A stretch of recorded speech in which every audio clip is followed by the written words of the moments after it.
एक समय की बात है। सुंदरवन जंगल के बीचों बीच एक तूफानी रात को एक छोटा सा खरगोश जन्मा। वो अपने सभी भाई बहनों में सबसे छोटा और कमजोर था।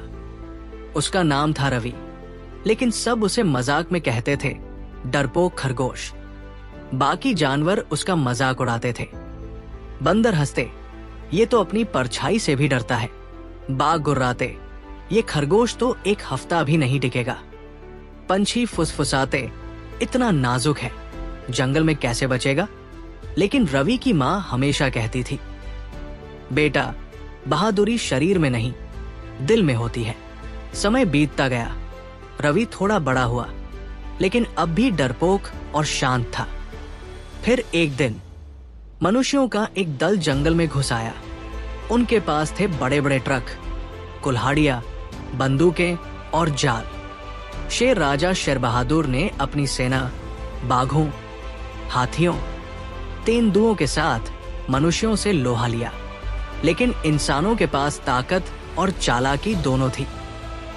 उन्होंने शेर को मार दिया, हाथियों को पकड़ लिया और जंगल के बड़े हिस्से को आग और मशीनों से बर्बाद कर दिया। अब जंगल में कोई राजा नहीं था और हर तरफ डर और अराजकता फैल गई। रवि ने अपने दोस्तों को दुख में देखा। हिरन के बच्चे अपनी माँ को ढूंढते रो रहे थे। पक्षियों के घोंसले जल गए, नदियां सूख गई, पेड़ गिर गए। ये खौफनाक दृश्य को देख रवि के अंदर कुछ टूट गया और कुछ जाग गया। उसे माँ की बात याद आई, बहादुरी दिल में होती है। अब रवि ने ठान लिया, अब और नहीं। रवि जानता था कि वो ताकत से नहीं जीत सकता, लेकिन उसके पास थी बुद्धि। उसने जंगल के छोटे छोटे लेकिन चतुर जानवरों को बुलाया। चालाक लोमड़ियों को योजना बनाने के लिए, चींटियों को मशीनों की तारें काटने के लिए, मधुमक्खियों को इंसानों को भटकाने के लिए, सांपों को चुपचाप जाल नष्ट करने के लिए, गिलहरियों को ऊंचाई से कैमरे और उपकरण गिराने के लिए। रवि ने इन सबको एक सेना में बदला, जिसका नाम था जंगल की आजाद सेना। अब रवि न डरता था, न रुकता था। वो बन गया था बड़ा लीडर। एक दिन इंसान फिर लौटे और इस बार पूरा जंगल खत्म करने के इरादे से। लेकिन इस बार उनका सामना हुआ रवि और उसकी गुप्त सेना से। मधुमक्खियों ने उनके शिविरों पर हमला किया। चींटियों ने उनके ट्रकों की तारें काट दी। बंदरों ने उनके औजार चुरा लिए और नदी में फेंक दिए। उल्लू रात भर जासूसी करते रहे और रवि, वो इंसानों के सामने खड़ा था, अब डरपोक नहीं बल्कि जंगल का रक्षक। इंसान घबरा गए। इतने छोटे जानवरों ने इतनी बड़ी मुश्किल पैदा कर दी।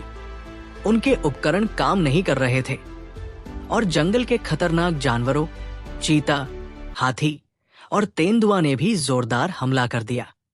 वे भाग खड़े हुए। अगले दिन सभी जानवर इकट्ठा हुए पुराने शेर की चट्टान पर। सभी की आवाज एक थी, राजा रवि की जय हो। राजा रवि को सलाम। अब जंगल को एक नया राजा मिला था, जिसने साबित किया कि सच्चा राजा ताकत से नहीं, साहस से बनता है। कहानी की सीख, ताकत आपके आकार में नहीं होती, आपके आत्मविश्वास में होती है। अतीत चाहे जैसा भी हो, भविष्य तुम खुद बनाते हो। बुद्धि, एकता और साहस से कोई भी बड़ी ताकत को हराया जा सकता है, चाहे तुम सबसे छोटे ही क्यों न हो।